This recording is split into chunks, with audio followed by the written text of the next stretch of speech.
8:18. It's been 4 days since the deadly stampede at Travis Scott's Astroworld Festival in Houston, and there are still more questions than answers. The rapper has responded to the tragedy with a message to fans, expressing his sympathy and volunteering to pay for the victims' funerals. But he's also facing multiple lawsuits, and there could be criminal charges too. Joining us now to talk about the crisis response and some of the major red flags even before the concert got underway is crisis communication expert Evan Nierman. Good morning to you, Evan. Thank you so much for joining us. Good morning. Thank you for having me. Absolutely. At this point, we know one thing we do know is 8 people have tragically died, many others injured. And as we mentioned, lawsuits are starting to pour in. Before we get to the concert itself, let's talk about the videos that were circulating even before the concert got underway of people jumping the fence, rushing past security. What should have happened right then? Well, clearly it was a situation that got out of control and escalated and as you pointed out, really tragic consequences. And I think what's really unfortunate here is there's going to be plenty of blame to go around, and some really tough questions are going to be asked, not just of Travis Scott, but the event organizers and security. What kind of plans did they have in place ahead of time? And were those plans followed, executed against, et cetera? And unfortunately, the videos suggest that it was a dangerous situation, and unfortunately, we've seen the consequences. Between the exits, number of security personnel, things like that, what measures are typically put in place during a concert, especially of this size, to prevent the crisis that we've seen unfold?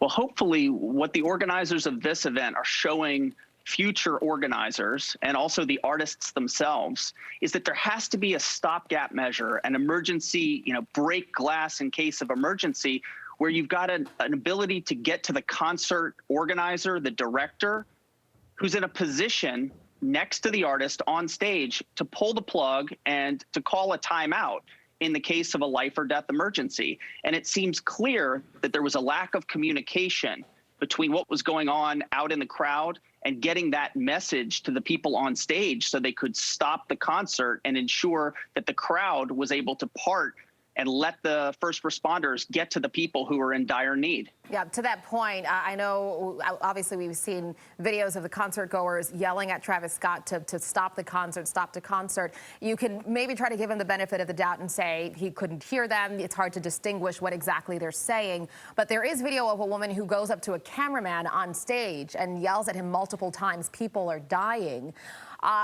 What could the cameraman have done? I mean, obviously, he's not the ultimate decision maker, but what could he have done? He's not the ultimate decision maker, but again, it points to that there's a lot of culpability to go around. And when you have a life or death situation, I think in retrospect, he should have taken it seriously rather than shooing people off stage. He should have acted differently and passed that along. Similarly, when Travis Scott himself looked out in the audience and he paused the concert and he saw the flashing lights of an ambulance, he asked what was going on. He waited. Then he proceeded to tell the crowd to put their middle fingers in the air. He didn't use that break in the show to ask them to do something that could have been constructive. And then just moments later, he launched into a new song. And I think that that's the biggest problem. Evan, what do you make of the argument that people have made in Travis Scott's defense, which is that people have passed out at his concert before? So maybe seeing an ambulance wouldn't have been anything that would have been particularly alarming. What's your response to that?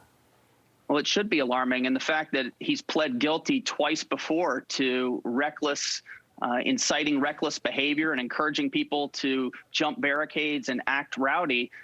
This is the third strike, and now we've seen the deadly consequences. So I think that he does certainly, while he wasn't personally responsible for the surge that killed those concert goers, he is part of what he built his fame and his notoriety on was creating a wild, raucous, rowdy experience. Yeah. But obviously that can have consequences. As you mentioned many times here, a lot of blame to go around. It'll be interesting to see legally where much of the blame falls. But thank you so much for your insight and expertise. Appreciate it.